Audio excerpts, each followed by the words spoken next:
जय हिंद दोस्तों। NCERT history class 12 तीन चैप्टर हम लोगों ने कंप्लीट कर लिए। आज हमें फोर्थ चैप्टर कंप्लीट करना है। बुद्धिज्म, जैनिज्म मेनली इसमें पढ़ना है, जहाँ से मतलब भर के क्वेश्चन आते हैं। हर वर्ष आपको क्वेश्चन दिख जाएगा। तो चैप्टर का नाम है विचारक। विचारक के अंतर्गत ही हम महावीर स्वामी और बुद्ध को पढ़ेंगे। विश्वास, विचारकों पर विश्वास हो, धर्म पर विश्वास, इमारतें, कुछ आर्ट एंड कल्चर का भी पार्ट देखेंगे, कुछ आर्किटेक्चर का भी पार्ट देखेंगे, कुछ स्तूप, विहार, चैत्य भी देखेंगे। तो इससे पहले हम लोगों ने सेकंड चैप्टर में क्या पढ़ा था? राजनीतिक, आर्थिक, 600 से 600 ईस्वी तक की कहानी। थर्ड चैप्टर में हम लोगों ने सामाजिक स्तर की बात की थी। आज फोर्थ चैप्टर में 600 से 600 तक की ही कहानी है, लेकिन सांस्कृतिक विकास है। तो पहले में क्या था? पहला सबसे महत्वपूर्ण था, हड़प्पा सभ्यता थी। दूसरा भी सबसे महत्वपूर्ण था क्योंकि उसमें 16 महाजनपद, मौर्य गुप्त काल था। आज का भी बहुत महत्वपूर्ण चैप्टर है, विचारक, विश्वास, इमारतें, जैन धर्म, बौद्ध धर्म। लेकर बैठेंगे कॉपी पेन और जो नोट कराते जाएंगे, जो एनसीईआरटी में है उससे अलग की भी कुछ इंपॉर्टेंट चीजें हैं, वह मैं नोट डाउन कराता रहता हूँ। आप अगर नोट डाउन करते होंगे तो इस अध्याय, यहाँ पे सांची की एक मूर्ति, सांची के नाम से ही आपको पता है, क्वेश्चन आ चुका है ऑलरेडी सांची पर। इस अध्याय में हम 1000 साल लंबी यात्रा पर जाएंगे, दार्शनिकों के बारे में पढ़ेंगे, यह जानने की कोशिश करेंगे समाज में अपनी स्थिति को समझाने के क्या प्रयास किए, उनके विचार किस तरह से मौखिक और लिखित परंपराओं में संग्रहित हुए, स्थापत्य और मूर्तिकला के माध्यम से कैसी अभिव्यक्ति मिली, ये सब जनता पर इन विचारकों के क्या स्थायी प्रभाव को दर्शाते हैं, वह पढ़ेंगे। बौद्ध धर्म का विशेष अध्ययन करेंगे और जैन धर्म का भी अध्ययन करेंगे।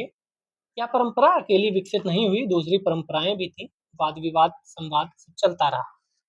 इन रोमांचक विचारों, विश्वासों को दुनिया के पुनर्निर्माण के लिए इतिहासकार जिन स्रोतों का इस्तेमाल करते हैं, हमें पता है इतिहास जो भी है वह हम किसी न किसी सोर्स पर बेस्ड नॉलेज होती है, चाहे वह आर्किटेक्चर हो, चाहे वह नीचे से खुदाई में मिली वस्तुएं हो, या फिर वह साहित्य हो।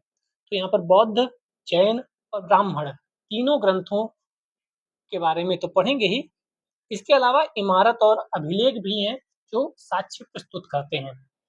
उस युग की बची हुई इमारतों में सबसे सुरक्षित है तो वह है सांची का स्तूप। बहुत फेमस है, क्वेश्चन ऑलरेडी आ चुके हैं। स्तूप इस अध्याय के अध्ययन का एक प्रमुख केंद्र बिंदु है।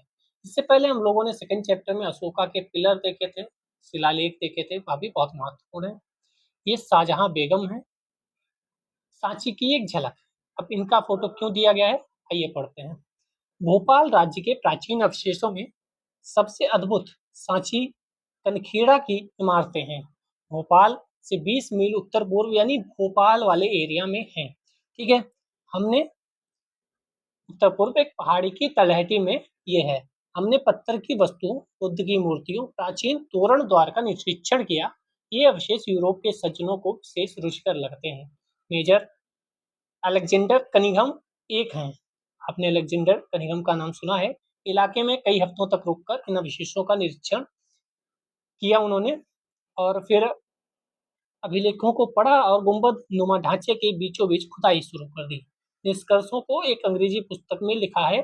भोपाल की नवाब शाहजहां बेगम की आत्मकथा है ताज उल इकबाल तारीख भोपाल, यानी भोपाल का इतिहास। ठीक है, तो एनसीईआरटी में ये बुक का जिक्र हुआ है। 19वीं सदी के यूरोपियों में सांची के स्तूप को लेकर काफी दिलचस्पी थी। फ्रांसीसियों ने सबसे अच्छी हालत में बने सांची के पूर्वी तोरण द्वार को फ्रांस के संग्रहालय में प्रदर्शित करने के लिए शाहजहां बेगम से फ्रांस ले जाने की इजाजत मांगी। तो किसने मांगी थी? फ्रांसीसियों ने मांगी थी।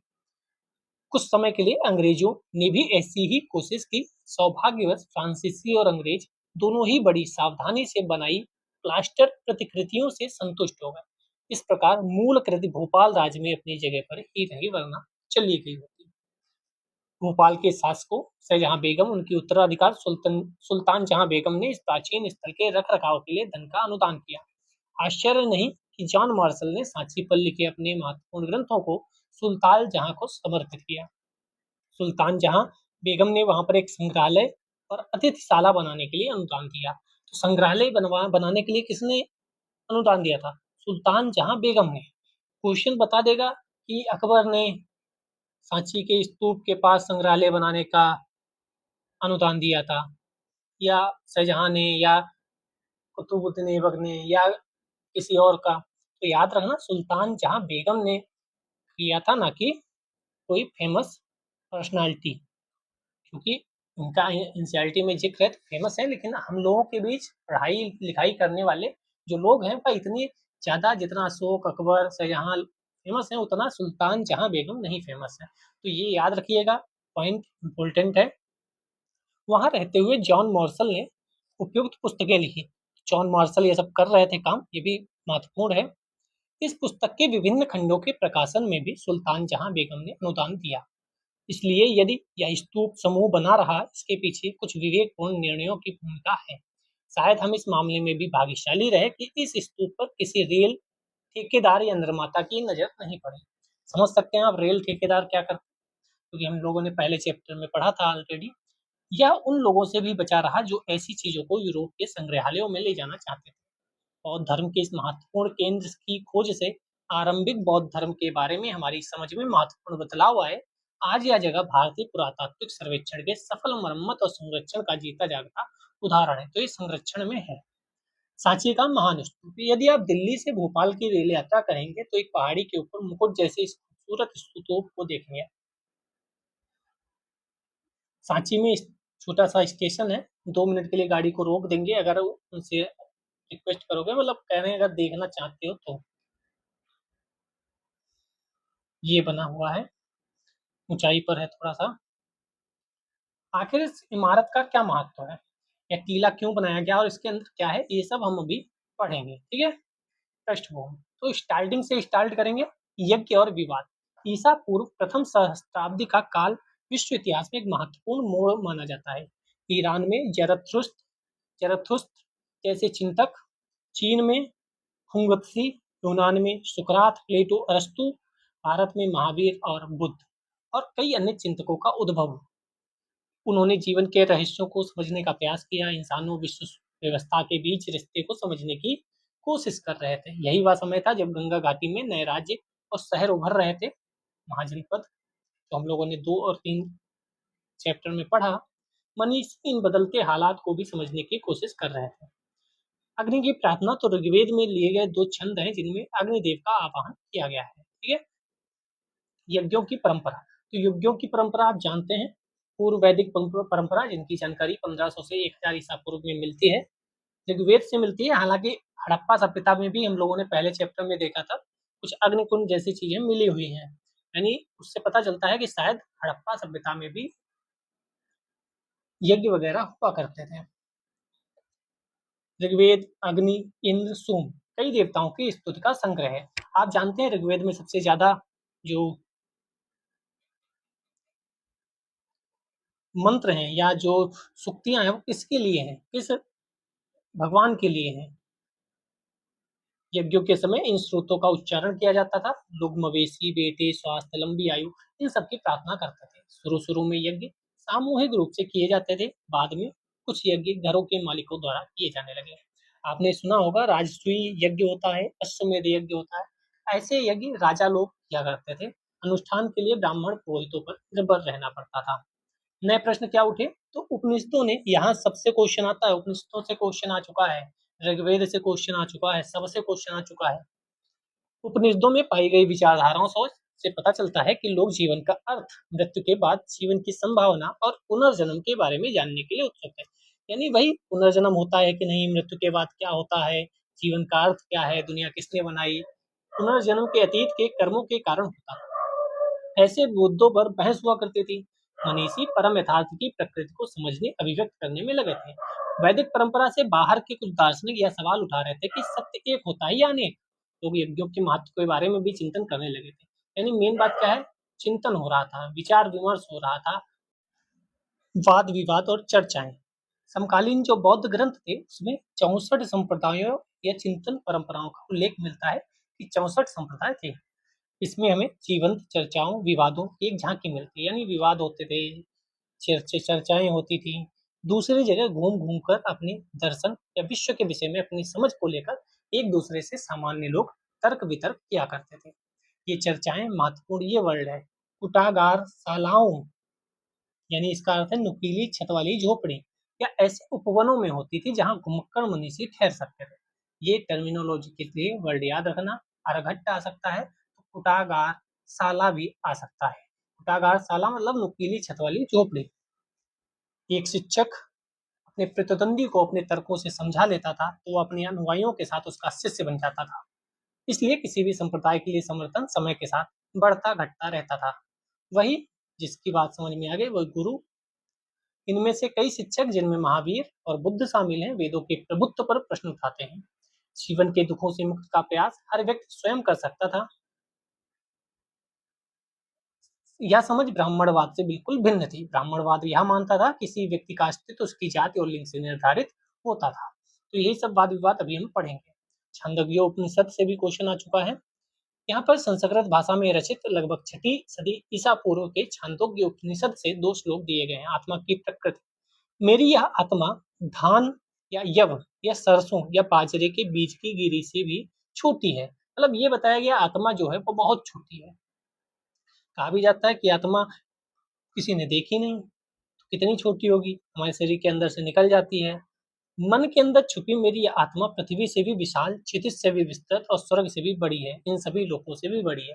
तो एक तरफ कहा जाता है आत्मा बहुत छोटी है, एक तरफ कहा जाता है आत्मा बहुत बड़ी है। कहना क्या चाहते हो? कहना ये चाहते हैं कि आत्मा का ना कोई आकार होता है, ना कोई रंग होता है, ना इसे जलाया जा सकता है, ना काटा जा सकता है। आत्मा तो आत्मा है। कहने का तात्पर्य वही है। सच्चा यज्ञ, यह पवन जो बह रहा है निश्चय ही एक यज्ञ है। बहते बहते यह सबको पवित्र करता है, इसलिए यह वास्तव में यज्ञ है। तो यज्ञ क्या होता है? पवित्र होता है। यज्ञ से सब कुछ अच्छा होता है। ये तो हवा को भी यज्ञ माना गया है, पवन को भी यज्ञ माना गया। बौद्ध ग्रंथ किस प्रकार तैयार और संरक्षित किए जाते थे? यहाँ से क्वेश्चन बन चुका है ऑलरेडी। बुद्ध अन्य शिक्षकों की तरह चर्चा और बातचीत करते हुए मौखिक शिक्षा देते थे। याद रखिएगा इस वर्ड को, मौखिक शिक्षा देते थे। महिलाएं और पुरुष, शायद बच्चे भी, इन प्रवचनों को सुनते थे, इन पर चर्चा करते थे। महिलाएं पुरुष दोनों। बुद्ध के किसी भी संभाषण को उनके जीवन काल में लिखा नहीं गया। मोस्ट इंपोर्टेंट लाइन, बुद्ध के किसी भी संभाषण को उनके जीवन काल में लिखा नहीं गया। जब वो चले गए उसके बाद चीजें लिखना शुरू हुई। बहुत इंपॉर्टेंट लाइन है, बुद्ध के किसी भी संभाषण को उनके जीवन काल में लिखा नहीं गया। उनकी मृत्यु के बाद 5वीं 4वीं सदी ईस्वी पूर्व उनके शिष्यों ने ज्येष्ठ या ज्यादा वरिष्ठ श्रमणों की एक सभा वेसली, यानी वैशाली, वैशाली को पाली भाषा में वेसली कहते हैं, तो वैशाली में पहली सभा बुलाई गई। वहां पर ही उनकी शिक्षाओं का संकलन किया गया। इन संग्रहों को त्रिपिटक, त्रिपिटक का अर्थ क्या होता है? 3 टोकरियां कहा जाता था। पहले उन्हें मौखिक रूप से संप्रेषित किया गया और उसके बाद लिखकर विषय और लंबाई के अनुसार वर्गीकरण किया गया। तो त्रिपिटक आप जानते हैं, अभिधम्म पिटक, विनय पिटक, सुत्त पिटक। तो विनय पिटक में क्या है, सुत्त पिटक में क्या है, अभिधम्म पिटक में क्या है, ये क्वेश्चन कई बार पूछा जा चुका है। तो विनय पिटक जो है उसमें संघ या मठ, बौद्ध मठों में रहने वाले लोगों के लिए नियमों का संग्रह था। तो विनय को नियमों से याद रख लो। मैं तो इस ना और ना को कनेक्ट करके याद कर लेता हूँ। नए यहाँ पर भी है तो नए से यहाँ भी शुरू हो रही है चीजें। विनय में नए है, नियमों में भी नए है, मुझे याद रहती हैं, आप भी याद कर सकते हैं। सुत्त पिटक, शिक्षाएं रखी गई इसमें, और दर्शन से जो भी जुड़े थे विषय वह अभिधम्म पिटक में लिखे गए। यहाँ से क्वेश्चन ऑलरेडी बन चुके हैं, हाल फिलहाल के भी एग्जाम में बना था। तो विनय पिटक में नियम है, शिक्षाएं सुत्त पिटक में है और दर्शन अभिधम्म पिटक में है। हर पिटक के अंदर कई ग्रंथ होते हैं, तो ये भी ध्यान रखिएगा। पिटक का मतलब एक किताब नहीं, इसके अंदर कई ग्रंथ हैं। बाद के युगों में बौद्ध विद्वानों ने इन ग्रंथों पर टीकाएं लिखी। बात को जैसे गीता पर आपको टीका मिल जाएगी, ठीक है, तो टीका लिखता है व्यक्ति जो बड़ा ग्रंथ होता है उस पर। जब बौद्ध धर्म श्रीलंका जैसे नए इलाकों में फैला तो दीप वंश और महावंश जैसे क्षेत्र विशेष के बौद्ध इतिहास को लिखा गया। इनमें से कई रचनाओं में बुद्ध की जीवनी भी लिखी गई। ज्यादातर पुराने ग्रंथ पाली में हैं, बाद के युगों में संस्कृत में ग्रंथ लिखे गए। तो अधिकतर ग्रंथ जो बौद्ध ग्रंथ हैं वह किसमें है? पाली में है। पहले पाली और प्राकृत भाषाओं का चलन हुआ करता था। धीरे धीरे बदलती हुई चीजें आज हिंदी तक पहुंच गई हैं। जब बौद्ध धर्म पूर्व एशिया में फैला, फासियन ह्वेनसांग, जिसे हम लोग फायान और ह्वेनसांग कहते हैं, ये सा जो है ना यहाँ भी हम इसे फायान कह देते हैं, हा टाइप निकलता है, और यहाँ भी सा है, इसे भी हम लोग ह्वेनसांग हा कहते हैं। तो फासियन कहो या फायान कहो, ह्वेनसांग कहो या स्वयंसांग कहो, वो चीनी भाषा और हिंदी में थोड़ा सा अंतर हो जाता है, इसलिए आप जो भी कहो वो सही है। बस याद रखिएगा, फासियन लिखा हो तो फायान जिस नाम को बोला जाता है वही ये है, ठीक है। ह्वेनसांग वही है जो ये लिखा है। ये तीर्थयात्री बौद्ध ग्रंथों की खोज में चीन से भारत आ गए। ये पुस्तकें वे अपने देश से लाए ले गए ये पुस्तकें भी अपने देश ले गए, यहाँ से कुछ पुस्तकें ले गए थे। इनकी कहानी भी इंटरेस्टिंग है। ये इतनी पांडुलिपियां ले गए थे कि नाव में वजन ज्यादा हो गया, तो इन्हें पांडुलिपियां फेंकनी पड़ी, ठीक है। तो ये नहीं चाहते थे, इतनी मुश्किल से चीजें ले आए हैं और फेंकनी पड़े तो समस्या होती है। हिंदुस्तान के बौद्ध शिक्षक भी दूर दराज के देशों में गए, यानी लोग घूमते थे ज्ञान अर्जित होने के लिए, ज्ञान अर्जन करने के लिए लोग घूमते थे, यहाँ से वहां से वहां, ठीक है। बुद्ध की शिक्षाओं का प्रसार करने के लिए वे कई पुस्तकें भी अपने साथ ले गए। कौन ले गया? ये वो ले गए जो यहाँ से दूसरे जगह गए थे शिक्षक। बौद्ध शिक्षक भी दूसरी जगह जाया करते थे, तो वह भी खाली हाथ थोड़ी जाते थे, वह भी यहाँ से किताबें वगैरह लेकर जाया करते थे।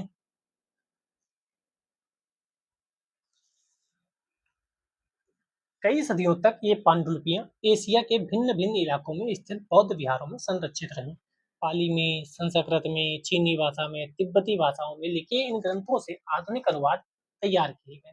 तो ये पांडुलिपियां हैं, आप देख सकते हैं, तो संस्कृत में लिखी है। ये बहुत इम्पोर्टेंट एक बहस होती है, नियतिवाद या भौतिकवाद, बहुत इम्पोर्टेंट है। यहाँ हम सुत्त पिटक से लिया गया दृष्टांत दे रहे हैं। सुत्त पिटक, जिसमें ऊपर शिक्षाएं देखी थी हमने, मगध के राजा थे अजात शत्रु, अजात शत्रु भी लिखा जाता है। बुद्ध के बीच बातचीत है, यानी अजात शत्रु समकालीन है बुद्ध के। हमने शॉर्ट वीडियो में आपसे क्वेश्चन पूछा था, वहां समकालीन वाला क्वेश्चन दिया था, पाणिनि, कालिदास। तो समकालीन वाले भी प्रश्न पूछे जाते हैं, तो ये याद रखिएगा, अजात शत्रु बुद्ध के समकालीन है। क्या कहानी है, किसकी कहानी है? तो एक बार राजा अजातशत्रु बुद्ध के पास गए, उन्होंने मक्खली गोशाल नामक एक अन्य शिक्षक की बातें बताई। यानी मक्खली गोशाल इंपोर्टेंट कैरेक्टर है, पीवाईक्यू में आप देखेंगे। हालांकि बुद्धिमान लोग यह विश्वास करते हैं कि इस सद्गुण से, इस तपस्या से मैं कर्म प्राप्ति करूंगा। मूर्ख उन्हीं कार्यों को करके धीरे धीरे कर्म मुक्ति की उम्मीद करेगा। ये किसने बताया? मक्खली गोशाल ने। दोनों में से कोई कुछ नहीं कर सकता। सुख और दुख मानो पूर्व निर्धारित मात्रा में माप कर दिए गए हैं। यानी मक्खली गोशाल के अकॉर्डिंग सुख और दुख पहले से दिए गए हैं, आपको उन्हीं को भोगना है। आपके यहाँ क्या करने से नहीं करने से कुछ फर्क नहीं पड़ने वाला। जैसे लोग कहते हैं, किस्मत में जो लिखा होगा वही होगा, नियति जहाँ ले जाएगी वहीं जाएंगे। तो वही नियतिवाद के ये मक्खली गोशाल समर्थक हैं। इसे संसार में बदला नहीं जा सकता, बढ़ाया घटाया नहीं जा सकता। जैसे धागे का गोला फेंक देने पर लुढ़कते लुढ़कते अपनी पूरी लंबाई तक खुलता जाता है, उसी तरह मूर्ख और विद्वान दोनों ही पूर्व निर्धारित रास्ते से होते हुए दुखों का निदान करेंगे। ऐसे ही एक और व्यक्ति है, अजीत केश कम्बलिन। वह भी दार्शनिक है। वह उपदेश क्या देते हैं? वह उपदेश देते हैं, हे राजन, दान यज्ञ या चढ़ावा जैसी कोई चीज नहीं होती, दुनिया या दूसरी दुनिया जैसी कोई चीज नहीं होती। मनुष्य चार तत्वों से बना है, मिट्टी जो पृथ्वी में मिल जाता है, जल जो जल में मिल जाता है, गर्मी जो अग्नि हो जाती है, और सांस जो वायु में वापस चली जाती है। उसकी इंद्रियां अंतरिक्ष का हिस्सा बन जाती हैं। दान देने की बात मूर्खों का सिद्धांत है खोखला झूठ है। मूर्ख हो या विद्वान दोनों ही कट कर नष्ट हो जाते हैं। मृत्यु के बाद कोई नहीं बचता। मेन बात क्या है? जब हमने प्रथम गद्यांश देखा, उसके उपदेशक आजीवक परंपरा के थे, यानी मखली गोशाल आजीवक परंपरा के हैं। मखली गोशाल, ठीक है, महात्मा गांधी ने ही लिखा है। वह नियतिवाद को मानते हैं कि जो लिखा है वही होगा, जो नियति ने तय कर रखा है वही होगा। लेकिन जो दूसरा पैरा हमने पढ़ा था, वह जो व्यक्ति थे, वह उपदेशक थे लोकायत परंपरा के। उनका क्या नाम हम लोगों ने पढ़ा था? अजीत केश कम्बलिन। उपदेशक अजीत केश कम्बल, अरविंद केजरीवाल नहीं है, ठीक है। जैसे याद रहेगा आपको, ये क्वेश्चन पूछा जाता है, आ चुका यूपीएससी में भी, भाई की उठाइए। आजीवक परंपरा के मखली गोशाल थे जो नियतिवाद को मानते हैं, और उपदेशक लोकायत परंपरा के अजीत केश कम्बलिन है जो कि भौतिकवाद को मानते हैं। इन दार्शनिक परंपराओं के ग्रंथ नष्ट हो गए, इसलिए हमें दूसरे जो ग्रंथ है उनसे इनके बारे में पता चलता है, क्योंकि यह भी बुद्ध और जैन के समय के ही लोग हैं। याद रखिएगा, क्वेश्चन वहां से पूछा जाता है, नियतिवाद भौतिकवाद। अब आते हैं लौकिक सुखों से आगे की बातें करते हैं। महावीर का संदेश। जैन धर्म के 24वें तीर्थंकर महावीर स्वामी 540 से 468, 540 से 468 ईसा पूर्व की बातें मिलती हैं। जैनों के मूल सिद्धांत छठी सदी ईसा पूर्व में वर्धमान महावीर के जन्म से पहले ही उत्तर भारत में प्रचलित थे, क्योंकि कहा जाता है इनसे पहले 23 तीर्थंकर और थे, जिसमें 23वें तीर्थंकर पार्श्वनाथ हैं, आप जानते हैं। 23वें तीर्थंकर पार्श्वनाथ हैं, प्रथम तीर्थंकर ऋषभदेव हैं, ठीक है, और 24वें तीर्थंकर महावीर स्वामी हैं। तीर्थंकर किसे कहा जाता है? तीर्थंकर मतलब यानी कि वे महापुरुष जो पुरुषों और महिलाओं को जीवन की नदी के पार पहुंचाते हैं। जैसे गुरु होते हैं ना, कि नैया पार कर देंगे, ईश्वर से मिला देंगे, तो तीर्थंकर उन्हें कहा जाता है जो पुरुषों और महिलाओं को जीवन की नदी के पार पहुंचाते हैं। जैन दर्शन की सबसे महत्वपूर्ण अवधारणा यह है कि संपूर्ण विश्व प्राणवान है। संपूर्ण विश्व, यह माना जाता है पत्थर, चट्टान, जल में भी जीवन होता है। जीवों के प्रति अहिंसा, खासकर इंसानों, जानवरों, पेड़ पौधों, कीड़े मकोड़ों को ना मारना, जैन दर्शन का केंद्र बिंदु है। कुछ संतों को आप लोग देखते होंगे जो मुंह के आगे एक छोटा सा कागज का टुकड़ा या कपड़ा बांध के रखते हैं, जिससे कोई मच्छर, कोई कीड़ा उनके मुख के अंदर प्रवेश ना कर पाए। वह जैन धर्म के ही अनुयायी होते हैं। आप तारक मेहता का उल्टा चश्मा देखते हैं, उसमें जो मेन कैरेक्टर हैं तारक मेहता के मित्र जेठालाल, चंपकलाल, जयंतीलाल, गड़ा, वह भी जैन संप्रदाय के हैं, जय जैनेन्द्र बोला जाता है। तो जैन धर्म में बहुत ज्यादा अहिंसा की बात होती है, बहुत ज्यादा सत्य की बात होती है। 4 व्रत होते हैं, 4 व्रत, उसमें से 5वां व्रत है जो महावीर स्वामी ने जोड़ा। अभी आगे आएगा, पढ़ेंगे। जैन अहिंसा के सिद्धांत ने संपूर्ण भारतीय चिंतन परंपरा को प्रभावित किया। जैन मान्यता के अनुसार जन्म और पुनर्जन्म का चक्र कर्म के द्वारा निर्धारित होता है। पहला फैक्ट, सबसे महत्वपूर्ण। तो जैन धर्म क्या मानता है? जन्म और पुनर्जन्म का जो चक्र है वह कर्म के द्वारा निर्धारित होता है। कर्म करो, ये जैन धर्म कहता है। कर्म के चक्र से मुक्ति के लिए त्याग और तपस्या की जरूरत होती है। इस कर्म के चक्र से मुक्ति पानी है तो त्याग करो, तपस्या करो। त्याग भी इसमें बहुत ज्यादा करा जाता है। संसार के त्याग से ही संभव होता है। सबसे पहले संसार का ही त्याग करो। इसलिए मुक्ति के लिए बिहारों में निवास करना एक अनिवार्य नियम बन गया। ये सब महत्वपूर्ण है।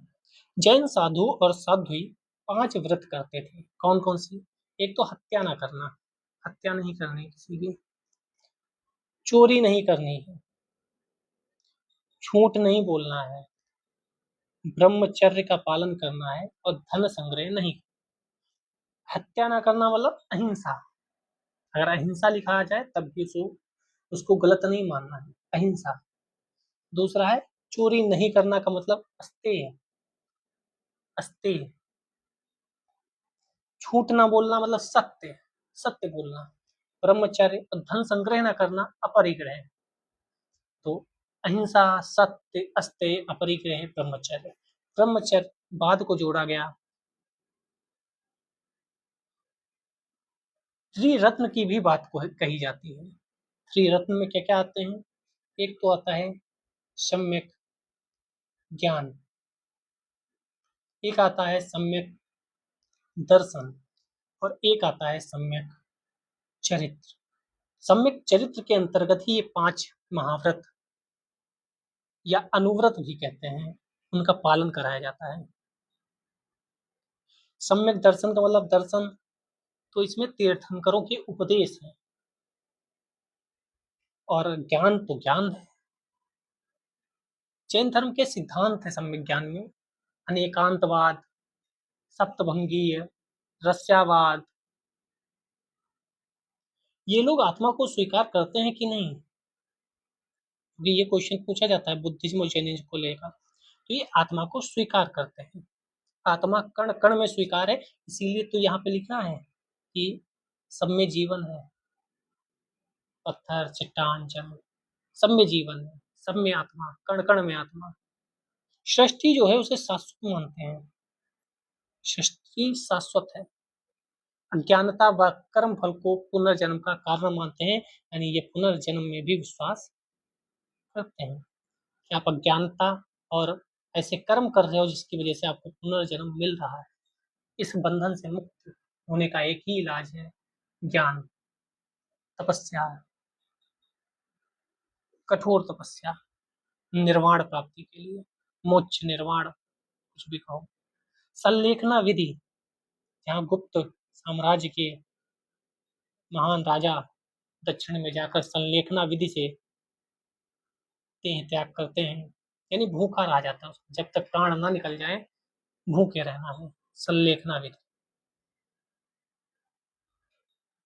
महावीर के समय जो जैन धर्म है उसको किसने किसने संरक्षण दिया था, ये भी पूछा जाता है। तो महावीर के समय और महावीर के पश्चात दोनों चीजें इंपॉर्टेंट हैं। तो महावीर के समय सबसे महत्वपूर्ण है मगध। मगध ने संरक्षण दिया, लिखते रहिए। दूसरा एक था, हम लोगों ने सेकंड चैप्टर में पढ़ा था, वज्जी गणराज्य था, वज्जी ने भी इन्हें संरक्षण दिया। एक था वत्स, वत्स ने भी इन्हें संरक्षण दिया। एक था काशी, काशी ने भी। ये 4 वो थे जो महावीर स्वामी के समय, मगध, वज्जी, वत्स, काशी, महावीर स्वामी के समय संरक्षण दे रहे थे। महावीर स्वामी के समय ये लोग थे। ठीक है, क्वेश्चन पूछा जाएगा निम्नलिखित में से कौन से नहीं थे। अब उनकी बात कर लें जो महावीर स्वामी के समय तो नहीं थे लेकिन संरक्षण दे रहे थे। उनका क्या क्या नाम है? तो नंद वंश, महापद्मनंद, धनानंद, हम लोगों ने दूसरे चैप्टर में देखा था। मौर्य वंश, चंद्रगुप्त मौर्य, चंद्रगुप्त ही जाता है और संलेखना विधि से। संप्रति नाम का एक राजा हुआ है गुप्त काल में, मौर्य वंश, सॉरी मौर्य वंश में संप्रति नाम का, मौर्य वंश में ही संप्रति नाम का राजा हुआ है, वह भी संरक्षण देता था। चेदी वंश जो कि कलिंग वाला है, उड़ीसा में था चेदी वंश। राष्ट्रकूट वंश जो कि महाराष्ट्र के आसपास के एरिया में थे। और एक और है सोलंकी वंश, मैं बोल रहा हूँ लिखते रहिए। ये सब महावीर के बाद। ठीक, संप्रति राजा था मौर्य साम्राज्य का ही, उसने भी संरक्षण दिया। ठीक है, पढ़ लेते हैं। अब इतनी बातें मैंने बता दी, त्रिरत्न में बता दिए, 5 अनुव्रत महाव्रत बता दिए, कौन कौन संरक्षण दे रहा था ये बता दिया। महल के बाहर की दुनिया, जैसे बुद्ध के उपदेशों को उनके शिष्यों ने संकलित किया वैसे ही महावीर के शिष्यों ने भी उन्हें संकलित किया है।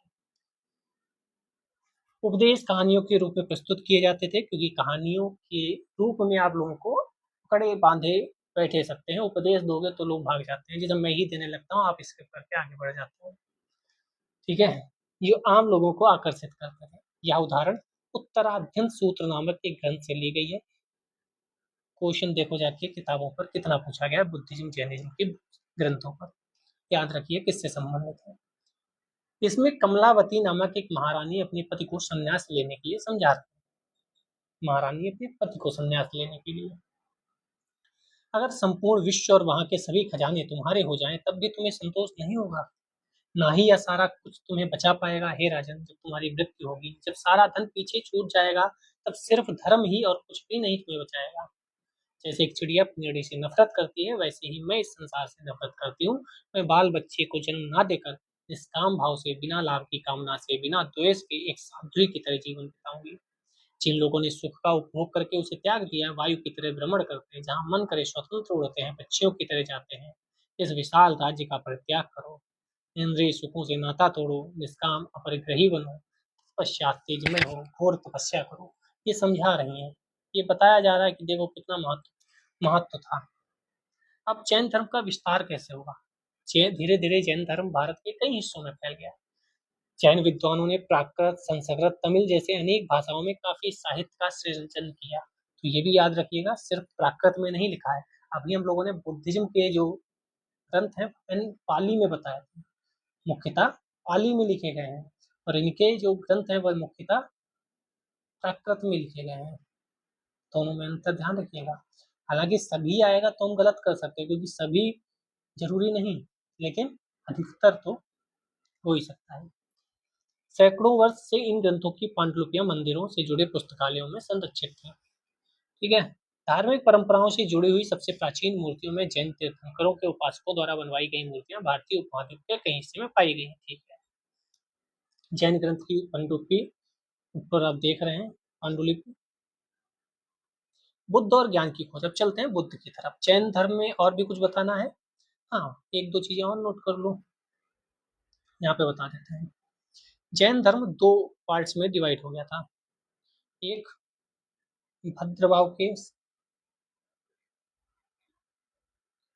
नेतृत्व में और एक स्थूल भद्र के नेतृत्व में। हुआ क्या था? तीसरी सदी की बात है। चंद्रगुप्त मौर्य के शासनकाल में अकाल पड़ गया था, ऐसा जैन ग्रंथ बताते हैं। अकाल के दौरान भद्रबाहु के नेतृत्व में, भद्रबाहु ये जो थे, इनके नेतृत्व में लोग दक्षिण भारत में कर्नाटक की तरफ चले गए, क्योंकि यहाँ अकाल पड़ गया था। स्थूलभद्र यहीं रहे। ठीक है। अब मुझे याद कैसे रहता है कि कौन दक्षिण की तरफ चला गया कौन? तो मैंने स्थिर से याद रखा। स्थिर मतलब रुका हुआ, तो स्थूल मतलब स्थिर, स्थिर स्थूल, स्थिर स्थूल। तो मैंने इससे याद कर लिया कि स्थूल भद्र यहाँ रुके थे और जो भद्रबाहु है वो चले गए थे। जो ये स्थूल भद्र थे ये पाटलिपुत्र में रुके थे, ये मतलब पाटलिपुत्र। ये जो पाटलिपुत्र में स्थूल भद्र के अनुयायी रुके थे, उन्होंने नियमों में उदारता बरती थोड़ी सी, और प्रथम जैन संगीति का आयोजन किया। फिर से जैन धर्म दो संप्रदायों में बट गया। कौन कौन सा? एक था श्वेतांबर, एक था दिगंबर। आपने नाम सुना होगा, क्वेश्चन आते रहते हैं। एक था श्वेतांबर। श्वेतांबर शब्द से ही समझ में आ रहा है, श्वेतंबर जो सफेद वस्त्र पहनते थे। एक थे दिगंबर। दिगंबर नाम सुनते होंगे आप लोग, थोड़ा सा सही लिख देते हैं। श्वेत और दिगंबर, दिगंबर। ठीक है। श्वेत सफेद वस्त्र पहनते थे, दिगंबर वस्त्र नहीं धारण करते थे। दिगंबर आप सुनते रहते होंगे। श्वेतंबर महिलाओं के बारे में क्या बात करते थे? महिलाएं मोक्ष प्राप्त कर सकती हैं। दिगंबर कहते थे नहीं, महिलाएं मोक्ष प्राप्त नहीं कर सकती। श्वेतांबर कहते थे भोजन, तो श्वेतांबर कहते थे कैवल्य के बाद पूर्ण ज्ञान जब हो जाए तब भोजन कर सकते हो। दिगंबर कहते थे नहीं, ऐसा नहीं। श्वेतांबर मूर्ति पूजा, मूर्ति पूजक थे, ये नहीं थे। फिर श्वेतांबर के भी कई शाखाएं बनी। कौन कौन सी? स्थानकवासी, तेरापंथी। ये किसकी थी? श्वेतांबर की। स्थानकवासी, तेरापंथी, मूर्ति पूजक। दिगंबर की भी कई शाखाएं बनी। एक 20 पंथी, 20, इनकी भी एक तेरापंथी थी, एक थी समैया पंथी। तो ये आप नोट डाउन कर लेंगे, क्वेश्चन यहाँ से बनते रहते। सिंपल पूछ देगा तेरापंथी किस संप्रदाय से है, जैन संप्रदाय या बौद्ध संप्रदाय, जैन धर्म या बौद्ध धर्म, इतना भी पूछ लेंगे तो चक्कर में पड़ जाओगे आप। श्वेतांबर, पीतांबर समझ में आ गया। इनके से कुछ संबंधित पहाड़ियां हैं जो आगे आएंगी। आगम कुछ लिखे गए, आगम मतलब ग्रंथ ही समझ सकते हो। इसमें 12 क्या है, 12 अंग हैं। जैसे भगवती सूत्र है, आचरंग सूत्र है, ये किताबें नोट कर लो।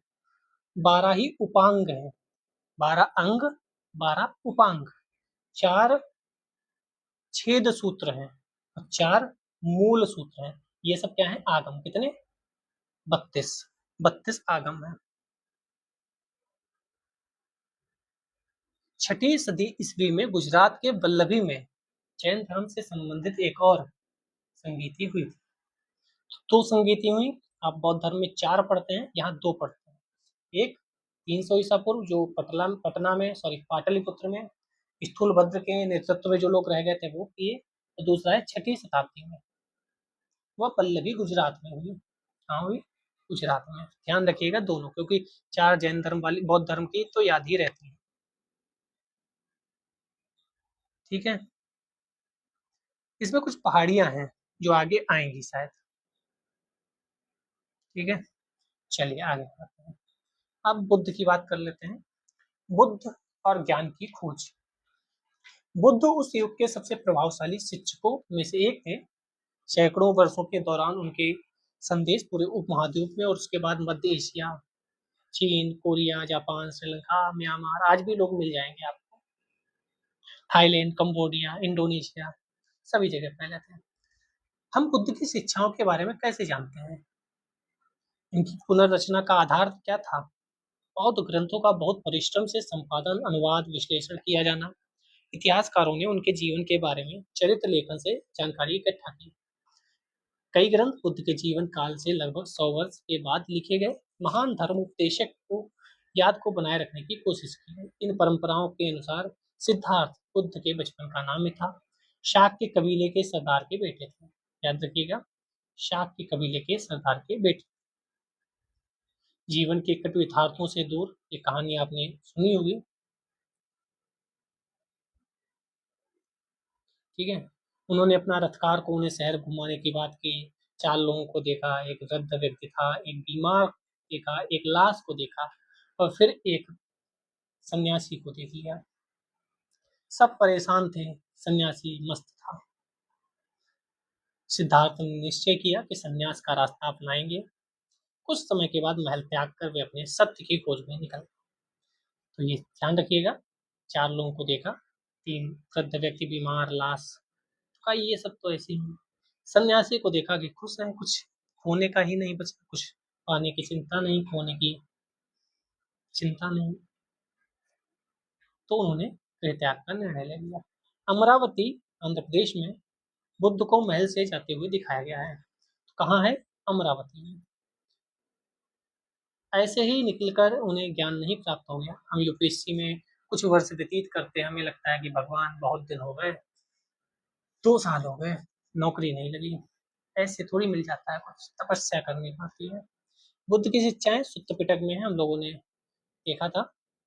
ठीक है, जनता की भाषा में ये सब लिखा गया है, इसलिए और ज्यादा ये प्रभाव बना पाए, क्योंकि आप जनता की भाषा में बात करेंगे तो ज्यादा फेमस। ठीक है, सुत्त पिटक से ये एक कहानी ली गई है, इसको पॉज करके आप पढ़िएगा। इसमें कुछ वैसा नहीं है कि समझाने वाला, तो आप पढ़ सकते हैं और पढ़ना भी चाहिए। बुद्ध क्या मानते थे, ये महत्वपूर्ण है। बुद्ध मानते थे कि समाज का निर्माण इंसानों ने किया था, ना कि ईश्वर ने। पहला फैक्ट, सीधे सीधे स्टेटमेंट कॉपी पेस्ट हो सकती है। इसलिए उन्होंने राजाओं, गृहपतियों को दयावान, आचारवान होने की सलाह दी। अध्याय 2, अगर आप क्रोनोलॉजी से नहीं देखेंगे, और मैं तो कहता हूँ उससे पहले 6th क्लास की मैराथन पढ़ी है, प्ले लिस्ट में जाकर देखिए, वो पहले देख कर आइए एंशियंट हिस्ट्री, फिर इधर पढ़िए आकर, फिर वहां जाइए 7th क्लास की एनसीईआरटी पढ़िए, फिर यहाँ आइए मिडाइवल पढ़ेंगे, फिर 8th में वहाँ मॉडर्न आधुनिक पढ़ के आइए, फिर यहाँ आधुनिक वाले पढ़ना। तो ऐसे पढ़िए तो चीजें कनेक्टेड रहेंगी। ऐसा माना जाता है व्यक्तिगत प्रयास से सामाजिक परिवेश को बदला जा सकता है। बुद्ध ने जन्म मृत्यु के चक्र से मुक्ति, आत्मज्ञान, निर्माण के लिए व्यक्ति केंद्रित हस्तक्षेप, सम्यक कर्म की कल्पना की। तो क्या बुद्ध ने किया, ये बहुत महत्वपूर्ण है। ये भी पूछा जा सकता है कि सम्यक कर्म की कल्पना। निर्वाण का मतलब था अहम और इच्छा खत्म हो जाना, यानी अहंकार नहीं रहना। कोई इच्छा नहीं है मन में, ईर्ष्या नहीं है मन में, जिससे गृह त्याग करने वालों के दुख के चक्र का अंत हो सकता था। बौद्ध परंपरा के अनुसार अपने शिष्यों के लिए उनका अंतिम निर्देश क्या था?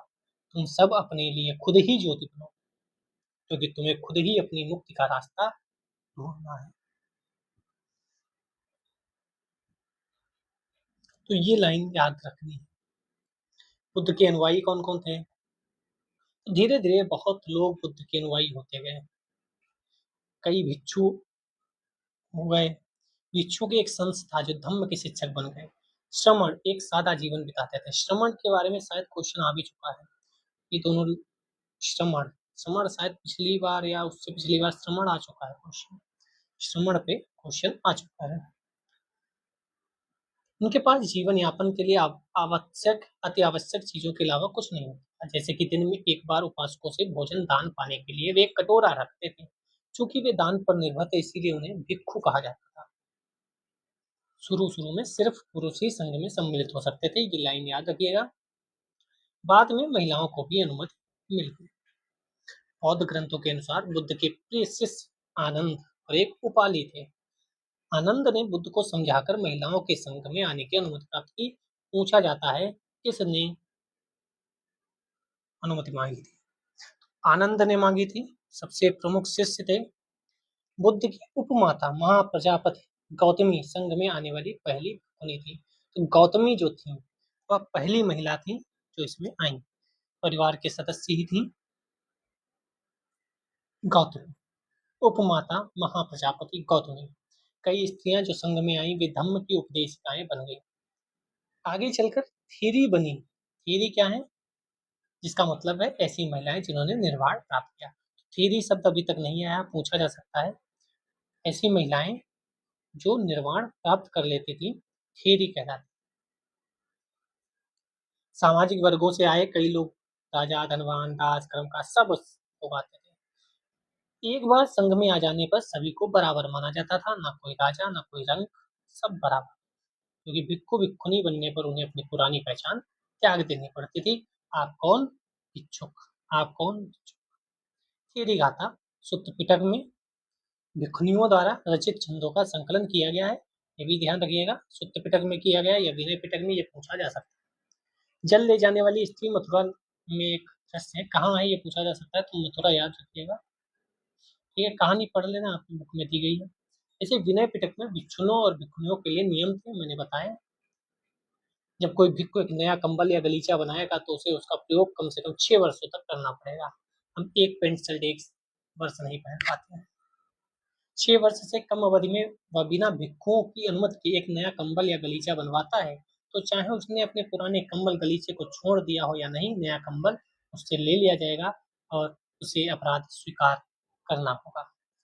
यदि कोई भिक्षु गृहस्थ के घर जाता है, उसे टिकिया या पके अनाज का भोजन दिया जाता है, तो यदि उसे इच्छा हो तो वह 2 से 3 कटोरा भर ही स्वीकार कर सकता है। इससे ज्यादा स्वीकार करेगा तो अपराध स्वीकार करना होगा। 2 या 3 कटोरे पकवान स्वीकार करने के बाद उसे इन्हें अन्य भिक्षुओं के साथ बांटना होगा। यही सम्यक आचरण है। तो ये भी पूछा जा सकता है, यदि कोई भिक्षु जो संघ के किसी विहार में ठहरा हुआ है, प्रस्थान के पहले अपने द्वारा बिछाए गए या बिछवाए गए बिस्तरों को ना ही समेटता है ना ही समेटवाता है, यदि वह बिना विदाई लिए चला जाता है तो उसे अपराध स्वीकार करना होगा। ये सब किसमें लिखा है? विनय पिटक में। क्योंकि नियम कहाँ है? विनय पिटक में। शिक्षा कहाँ है? शुद्ध पिटक। बुद्ध के जीवन काल में उनकी मृत्यु के बाद बौद्ध धर्म तेजी से फैला। ठीक है, बौद्ध शिक्षाओं में जन्म के आधार पर श्रेष्ठता की बजाय अच्छे आचरण मूल्यों का महत्व दिया गया। महिलाएं पुरुष आकर्षित हुए। ठीक। स्तूप महत्वपूर्ण चीजें हैं। स्तूप स्तूप क्या थे? तो हमने देखा बौद्ध आदर्श और व्यवहार, ब्राह्मण, जैन, कई अन्य परंपराओं के साथ संवाद, तर्क वितर्क, ये सब चीजें चलती थी। प्राचीन काल से ही लोग कुछ जगहों को पवित्र मानते थे। क्वेश्चन यहाँ भाई बन चुका है, हर जगह क्वेश्चन बन चुका है इस चैप्टर से। अनूठी चट्टानें थी, वसंतकारी प्राकृतिक सौंदर्य जहाँ पवित्र स्थल बन जाते थे। ऐसे स्थलों को छोटी सी वेदी भी बनी रहती थी, कभी कभी चैत्य कहा जाता था। शवदाह के बाद शरीर के कुछ अवशेष टीलों पर सुरक्षित रख दिए जाते थे। अंतिम संस्कार से जुड़े ये टीले चैत्य कहलाते थे। चैत्य विहार और स्तूप। बौद्ध साहित्य में कई चैत्यों की चर्चा है। कार्ले का चैत्य जो कि सातवाहनों ने महाराष्ट्र में बनवाया बहुत महत्वपूर्ण है। इसमें बुद्ध के जीवन में जुड़ी जगहों का भी वर्णन है, जैसे लुम्बिनी में जन्म हुआ था। महत्वपूर्ण बौद्ध स्थल यहाँ पे दिख रहे हैं, पढ़ लेते हैं। तो लुम्बिनी जहाँ जन्म हुआ था, कुशीनगर कहीं होगा जहाँ उन्होंने अपने शरीर का त्याग किया, कपिलवस्तु, श्रावस्ती, सारनाथ जहाँ उन्होंने अपना पहला उपदेश दिया, बराबर की पहाड़ियाँ ये भी बहुत महत्वपूर्ण है, और बोध गया तो महत्वपूर्ण है जहाँ उन्हें ज्ञान की प्राप्ति हुई। तो ये बोध गया, सारनाथ ये चारों महत्वपूर्ण है, आप जानते हैं। हरहुत में भी एक स्तूप है, ये भी बहुत महत्वपूर्ण स्तूप है। फिर यहाँ सांची मिलेगा, सांची कौन नहीं जानता, सांची का स्तूप। फिर अजंता में बहुत सी चीजें हैं। कारले, ये मैं जब बात कर रहा था कारले का चैत्य, अच्छा कारले।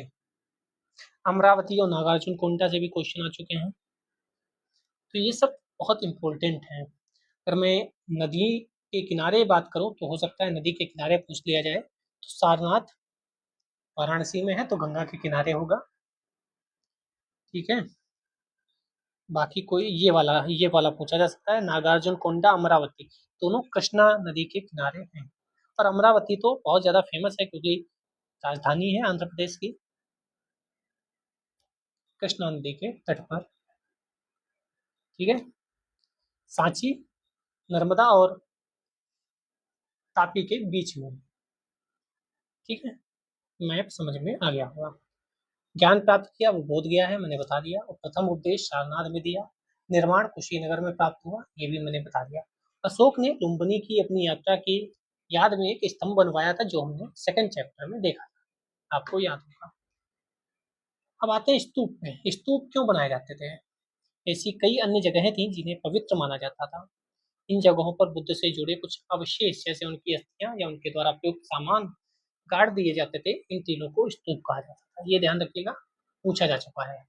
स्तूप क्या थे? तो जहाँ अस्थियां या उनके द्वारा प्रयुक्त सामान रखकर ऊपर टीला टाइप बना दिया जाता था, उसको स्तूप कहते थे।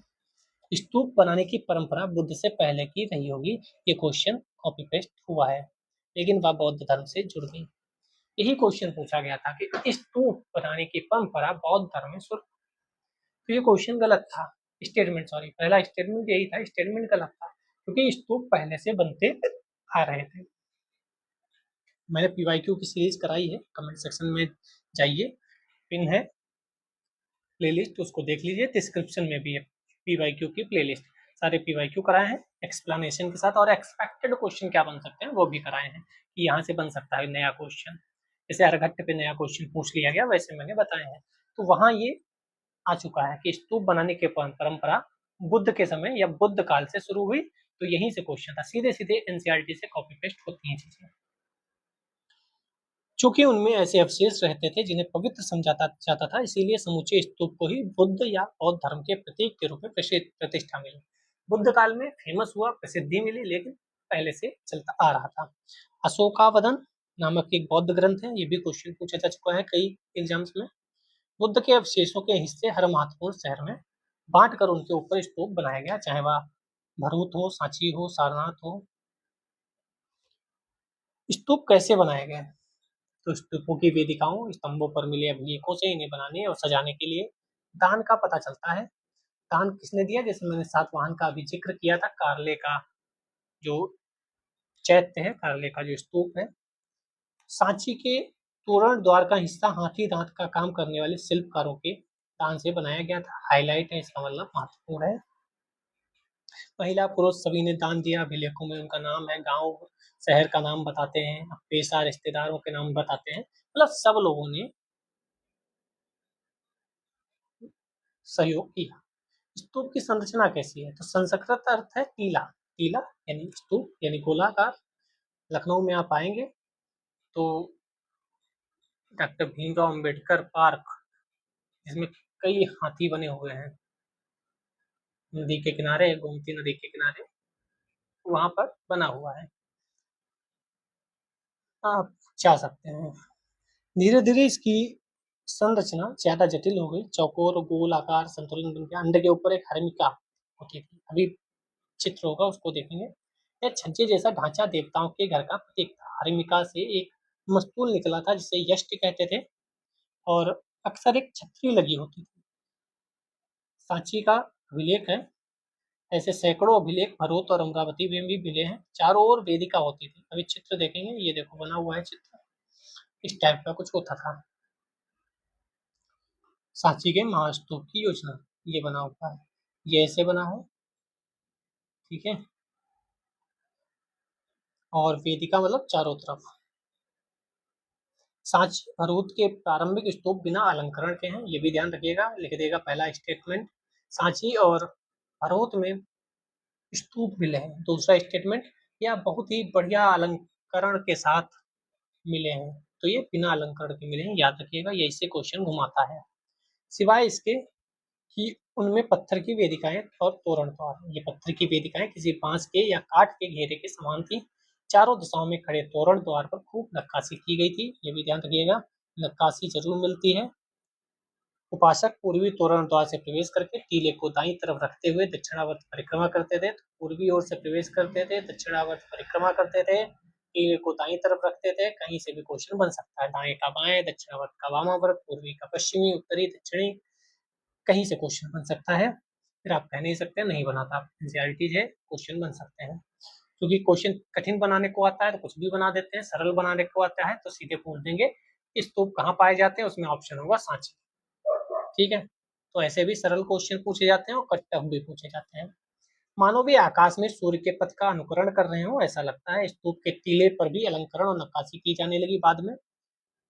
अमरावती की बात करें या पेशावर जो पाकिस्तान में है, शाहजी की ढेरी पे स्तूपों में ताक और मूर्तियां उत्कीर्ण करने की कला के काफी उदाहरण मिलते हैं। तो उधर आप सांची भरूच देखते रहिए, इधर अमरावती पेशावर देखते रहिए, ठीक है। मिक्स मत कर देना। स्तूपों की खोज कैसे हुई? तो अमरावती और सांची की नियत, जैसे कि हमने देखा हर स्तूप का अपना इतिहास है, ठीक है। 1796 में स्थानीय राजा को जो मंदिर बनाना चाहते थे, अचानक अमरावती के स्तूप के अवशेष मिल गए उन्हें। 1796 उसके पत्थरों के इस्तेमाल करने का निश्चय किया गया। छोटी सी पहाड़ी में संभवतः कोई खजाना छुपा हो, ऐसी बातें निकली। कुछ वर्षों के बाद कॉलिन मैकेंजी नामक एक अंग्रेज अधिकारी इस इलाके से गुजरे।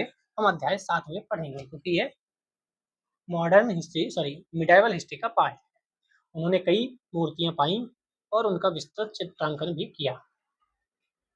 ये देख सकते हैं तोरण द्वार, यहाँ से प्रवेश किया जाता था, ठीक है।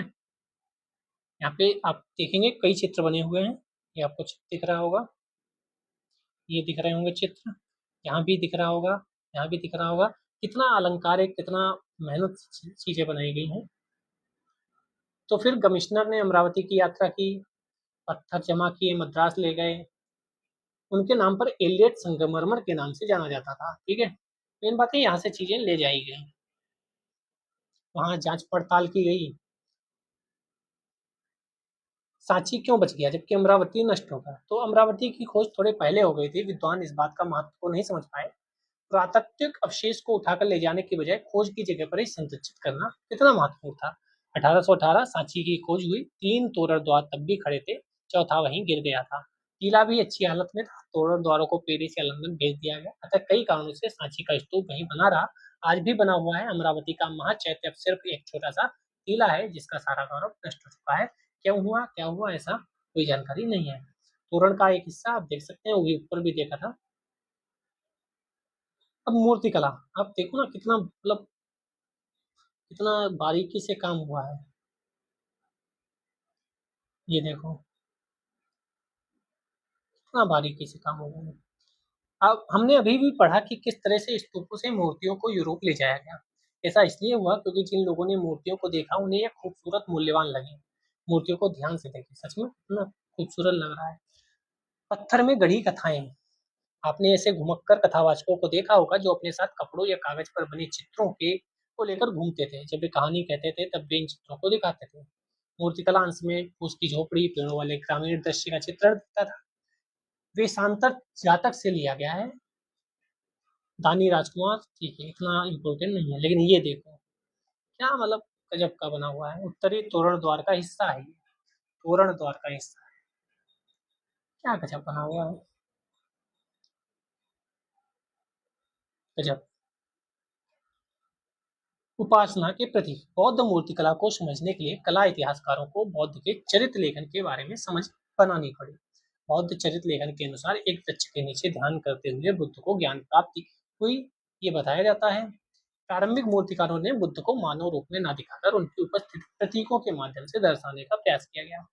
रिक्त स्थान, बुद्ध के ध्यान की दशा, स्तूप, ये सब नीचे दिया गया है।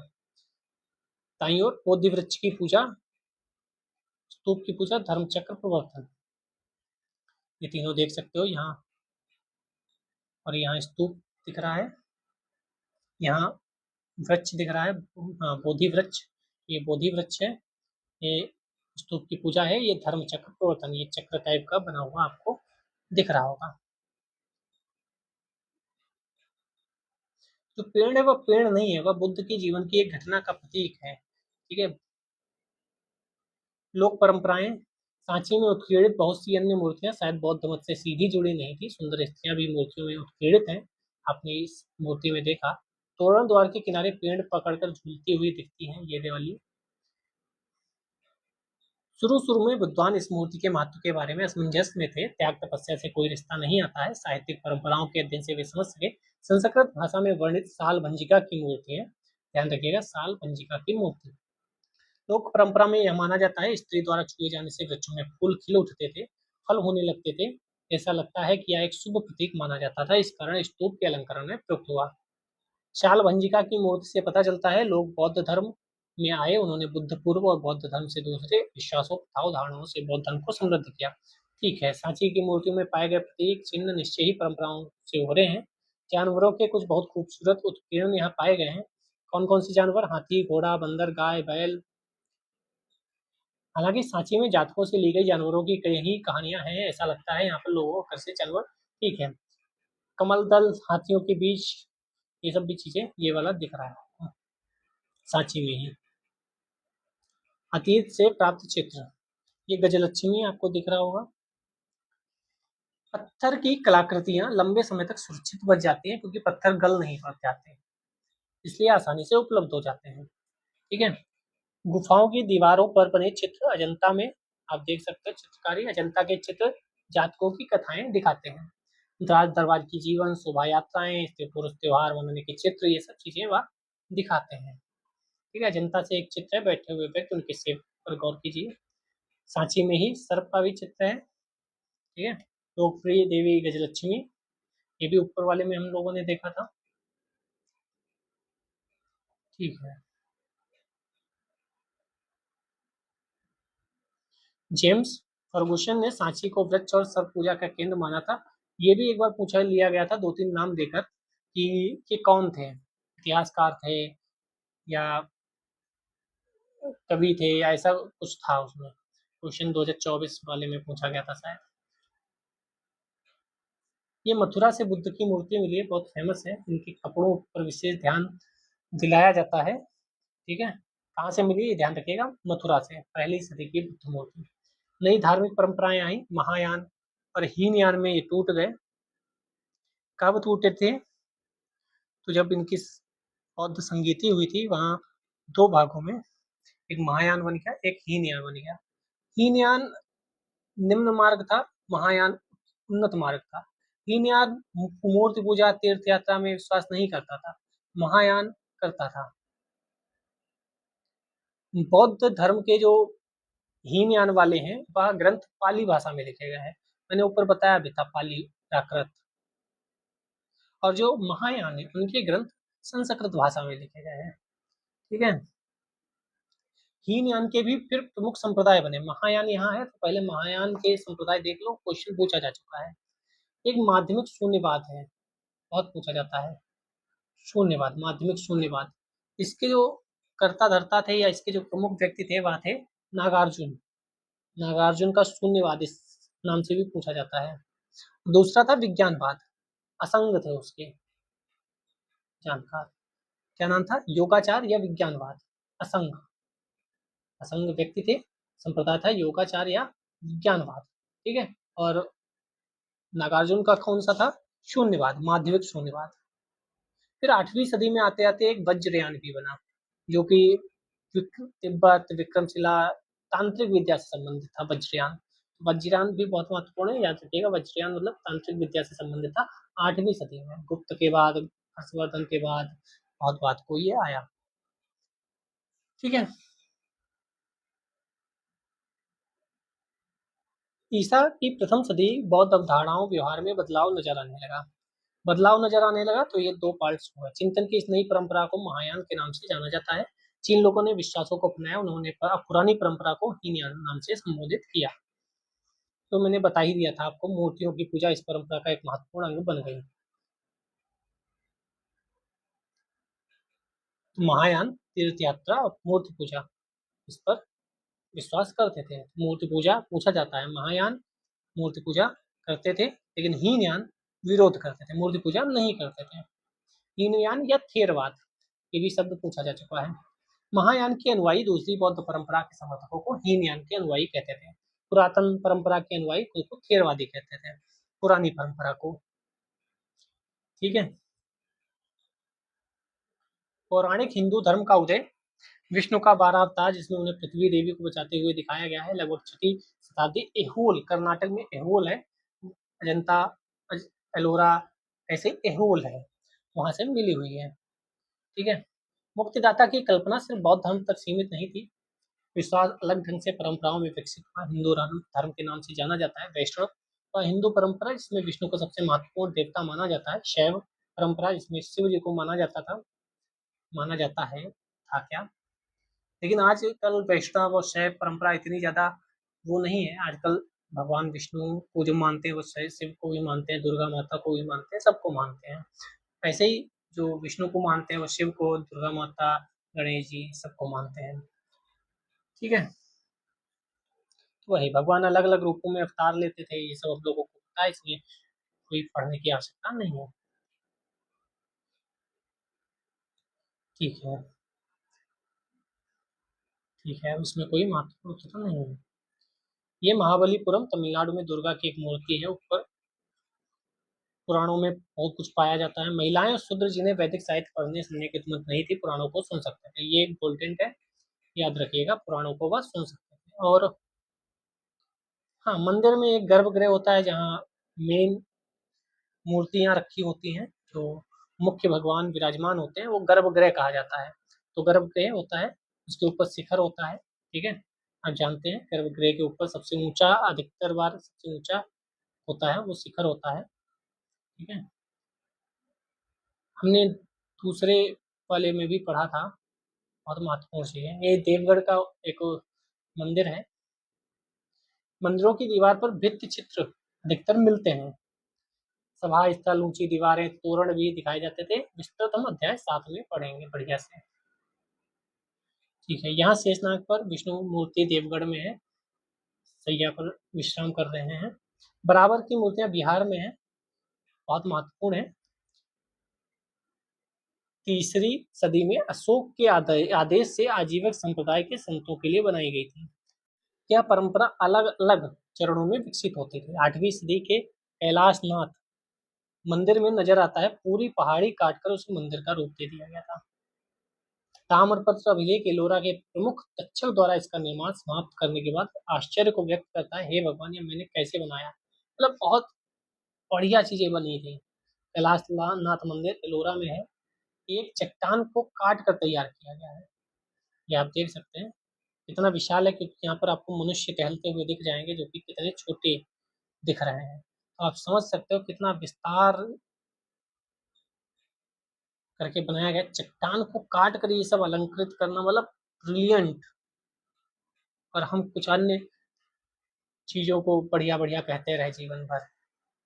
आप दक्षिण भारत के कुछ मंदिर देखो, कितने विशाल, कितने बढ़िया, देखते रह जाओ, ऐसे बने हुए हैं। आप लेपाक्षी में मंदिर है देखो, आप महाबलीपुरम का मंदिर देखो, बहुत से मंदिर हैं जो नजर हटेगी ही नहीं। क्या हम सब कुछ देख समझ सकते हैं? अब तक आपको हमारे अतीत की समृद्ध दृश्य परंपराओं की एक झलक मिली। ईंट पत्थर से निर्मित स्थापत्य कला, मूर्ति सब कुछ हम पढ़ाए हैं। कलाकार, मूर्तिकार, राजगीर, वास्तुकार, इन सबसे परिचित कराता है कि हाँ कितने बढ़िया लोग थे, कितने ज्ञानी लोग थे, शिल्पी थे। अनजाने के समझने की कोशिश है वही, क्योंकि हमें कुछ मिला है उसको समझ के हमें संभावना जतानी कि अच्छा ऐसा होता होगा, ऐसा होता होगा। एक ये बुद्ध की मूर्ति मिली है, ये कहाँ से मिली है? गांधार का एक बोधि सत्व, उनके कपड़े और केश विन्यास पर ध्यान दीजिए। उसमें भी मैंने कहा था मथुरा में जो मिली थी, कपड़े देखो, और यहाँ भी कपड़े देखो, दोनों में आपको अंतर दिख रहा होगा। क्यों? क्योंकि वही कि जहाँ के लोग बना रहे हैं वहाँ के लोग अपने हिसाब से बनाएंगे, क्योंकि उधर यूनानी परंपरा का जो मूर्तिकला का हिस्सा है वो आ गया था, तो उधर थोड़ा सा यूनानी कला भी दिख जाता है, मिक्स मिक्स हो जाता है। ये महाबलीपुरम तमिलनाडु का एक विशाल चट्टान पर उत्कीर्ण मूर्ति है, ये मैंने बताया था अभी कि महाबलीपुरम को देखो, लेपाक्षी देखो। ठीक है, यूनानी और उसकी तुलना करनी है यहाँ पे।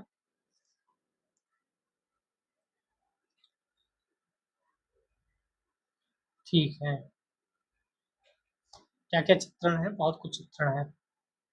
चार देश किसी कथा का सजीव चित्रण किया गया है, लेकिन यह कौन सी कथा है? इतिहासकार पुराणों के साहित्य में इस कथा को पहचानने के लिए खोजबीन कर रहे हैं। कोई लोग कहता है कि उसका मानना है गंगा नदी के स्वर्ग से अवतरण का चित्रण है, कुछ कहते हैं नहीं, दरार शायद नदी को दिखा रही महाकाव्य पुराणों में पंडित। दूसरे विद्वान मानते हैं दिव्यास्त्र प्राप्त करने के लिए महाभारत में अर्जुन की तपस्या को दिखाया गया है। अलग अलग विचार अपने हैं। महाबलीपुरम की एक मूर्ति आप देख सकते हैं, जहाँ भी आप देखो कितना बढ़िया से अलंकृत किया गया है चीजों को।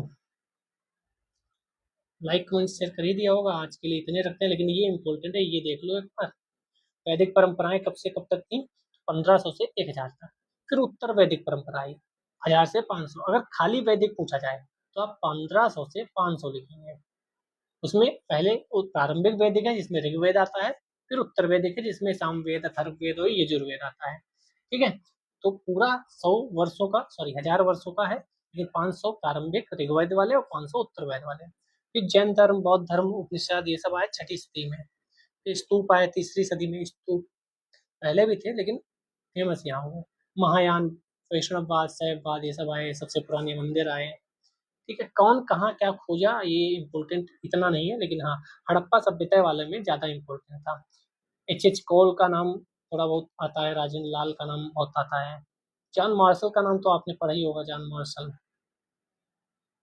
1955 में जो राष्ट्रीय संग्रहालय नई दिल्ली है उसकी नींव रखी गई थी। सांची को विश्व कला दायी स्थान घोषित किया गया था 1989। अन्य कई सीरीज चल रही हैं, आप उसका लाभ उठाइए, इन क्वेश्चन को करने का प्रयास करिए कि हो पाते हैं कि नहीं। जय हिंद, जय भारत।